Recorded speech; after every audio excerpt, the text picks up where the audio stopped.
Hey guys, Dr. Andy here. Today we are actually going to demo and show you dry needling for the knee. I was going to put together a quick video on dry needling the knee for some of our rotational athletes, for our tennis players and our golfers and maybe some of our baseball players, because there is a tremendous amount of pressure, as we know, that gets and trauma that goes into the knee during those sports. However, Mr. Connor here accidentally hurt himself last night lifting heavy weights in the gym. I think you were doing some Bulgarian split squats? Yeah.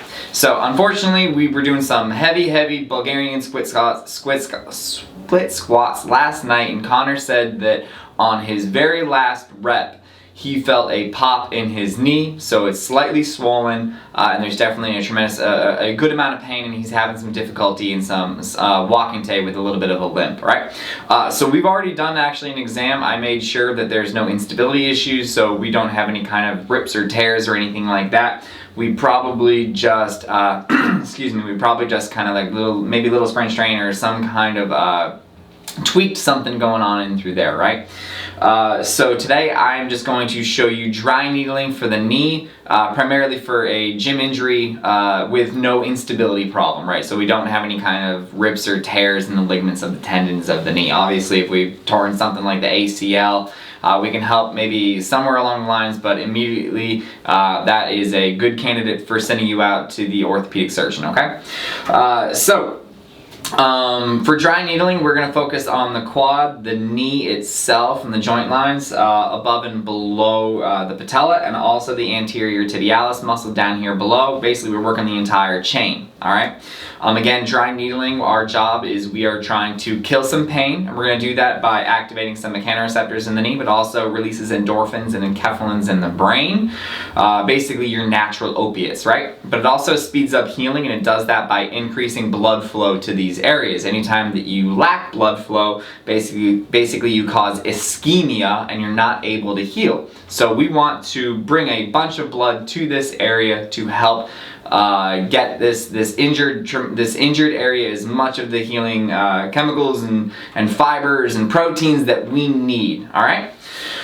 So we're going to start above the knee, and we're going into the quad, and we're actually finding the areas, and before you'll see some little red dots on the knee, and in this area, basically all I'm trying to do is I'm trying to hit all of the little muscle triggers or the little muscle spasms in the knee, in the quad.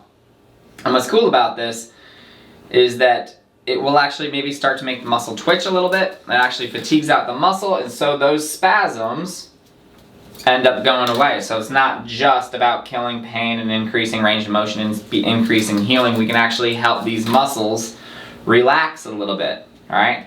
And that's also a good way to help with some of that pain. All right, last one in the quad. How'd that feel, Connor? All right, he's in a little pain already. All right, so we're gonna start above the kneecap, right in that patellar tendon. And we're gonna go right below the kneecap in the patellar tendon as well, where it actually attaches to the focal point right here called the tibial tuberosity. It's actually where all of the quad muscles come down through the patella and attach at one point, kind of like that bony aspect right below the knee, all right? On top of that, we are also going to do the medial aspect, because this is actually where he felt the pop and where most of his pain is and some of his swelling.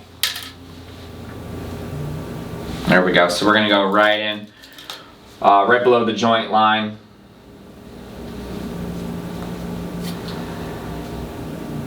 There we go. And that's all we got to do for the knee joint itself. And then we're going to hit the lower part of it, the tibialis anterior, muscles right below the knee. And the general idea is you hit the muscles above and you hit the muscles below. And by hitting the entire chain, you're going to help reduce as much of the tension through the kneecap as much as you can itself. There we are. Only takes, a minute or so to actually get the needles in, and after they're in, we're good to go. I let you kind of rest for about 10 or 15 minutes.